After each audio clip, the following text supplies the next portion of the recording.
আসসালামু আলাইকুম, welcome back to my new another video. সাথে আছি আমি নিশাত পাটোয়ারি সাইপ্রাস থেকে। আজকে আমি কথা বলবো, আপনারা অনেকে আমাকে প্রশ্ন করেন এবং আমাদের ভিডিওতে কমেন্ট করেন যে ভাই সাইপ্রাসের সাথে বাংলাদেশের কত ঘন্টা সময় পার্থক্য রয়েছে, সেই সম্পর্কে বিস্তারিত আলোচনা করব আজকের এই ভিডিওতে। যদি ভালো লাগে অবশ্যই লাইক কমেন্ট করে দিবেন, আর যারা এখনো আমাদের আনসেন সাইপ্রাস এই ইউটিউব চ্যানেলটিকে সাবস্ক্রাইব করেন নাই অবশ্যই চ্যানেলটিকে সাবস্ক্রাইব করে আমাদের পাশে থাকবেন। ধন্যবাদ।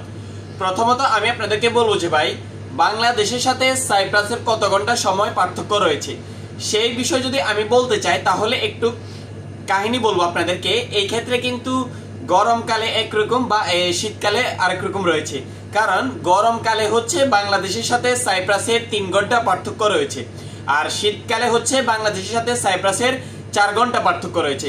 কারণ শীতকালে হচ্ছে ইউরোপের যে কোনো দেশে 1 ঘন্টা সময় পিছায় যায়, ইউরোপের সাথে তাল মিলিয়ে কিন্তু নর্থ সাইপ্রাসে অর্থাৎ তুর্কি সাইপ্রাসেও কিন্তু শীতকালীন সময় 1 ঘন্টা সময় পিছায় যায়। অর্থাৎ গরমকালে কিন্তু বাংলাদেশের সাথে নর্থ সাইপ্রাসের 3 ঘন্টা পার্থক্য থাকলেও কিন্তু শীতকালে সাইপ্রাসের সাথে বাংলাদেশের প্রায় 4 ঘন্টার মতো পার্থক্য রয়েছে, কারণ শীতকালে সাইপ্রাসের 1 ঘন্টা সময় পিছায় যায়। অর্থাৎ শীতকালে রাত্রে যখন 2টা বাজে তখন 3টা আবার 1টাতে চলে আসে, অর্থাৎ 1 ঘন্টা পিছায় যায়। তো এখন বর্তমানে সাইপ্রাসে শীতকাল চলতেছে, আর সাইপ্রাসে কিন্তু এই শীতটা 7 থেকে 8 মাসের মতো থাকে।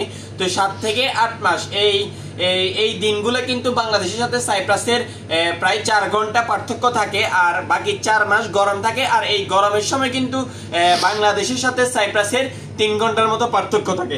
আশা করছি আপনাদের উত্তর পেয়েছেন। যদি ভালো লাগে অবশ্যই লাইক কমেন্ট করে দেবেন, আর যারা এখনো আমাদের আনসেন সাইপ্রাস এই ইউটিউব চ্যানেলটিকে সাবস্ক্রাইব করেন নাই অবশ্যই চ্যানেলটিকে সাবস্ক্রাইব করে আমাদের পাশে থাকবেন। আর যদি সাইপ্রাস সম্পর্কে আপনারা কিছু জানতে চান অবশ্যই কমেন্ট বক্স খোলা আছে, ওইখানে কমেন্ট করে জানাবেন। আপনাদের কমেন্ট অনুযায়ী আমরা ভিডিও দেওয়ার চেষ্টা করবো ইনশাআল্লাহ। ধন্যবাদ। আসসালামু আলাইকুম।